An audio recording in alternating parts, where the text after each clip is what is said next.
entire cab has been repainted. Most of the underframe now is complete.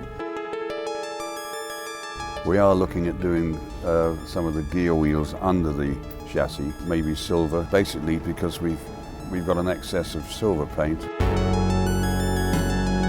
A shortage of others, but the company supplying the paint, Hempel, have been wonderful. They're supplying 2 extra cans of red and 2 extra cans of white tomorrow.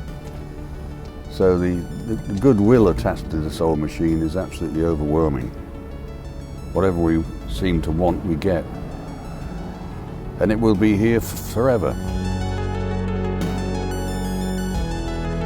Crest Nicholson have been extremely supportive of this project. In fact, Sheldon Payne has arranged for apprentices to come on site this morning to measure up for a new front window frame, because that's one of the let-down features at the moment. So they came and measured up, and we're having a wooden frame made with Perspex surface. That will enhance the crane, along with the repainting of the jib when we can finally get round to doing it. But again, the weather is turning rather cold and damp, so we're having to work when we can.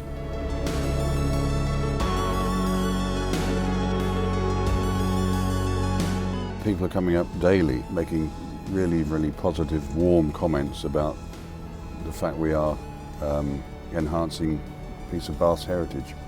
We had a very elderly lady this morning. Health and Safety will love this. She clambered up the ladder and took photographs inside the cab, which we thought was great. She's been following us daily. So. And Ralph Oswick of the Bath Natural Theatre, he cycled past this morning and said, "You guys are doing a great job." Others are coming from the apartments and saying the same thing, so we feel rather proud of what we've achieved so far. But it ain't done yet. A long way to go.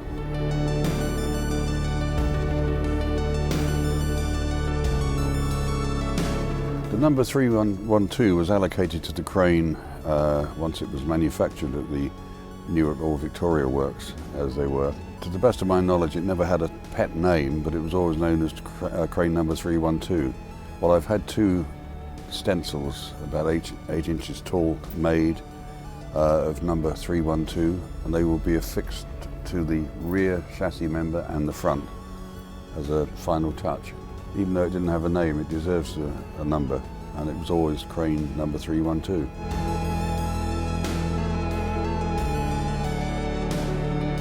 Yeah, apropos the interest it's getting these days, earlier on this morning, an elderly gentleman stopped and said, "I used to work on that crane. I used to help the driver."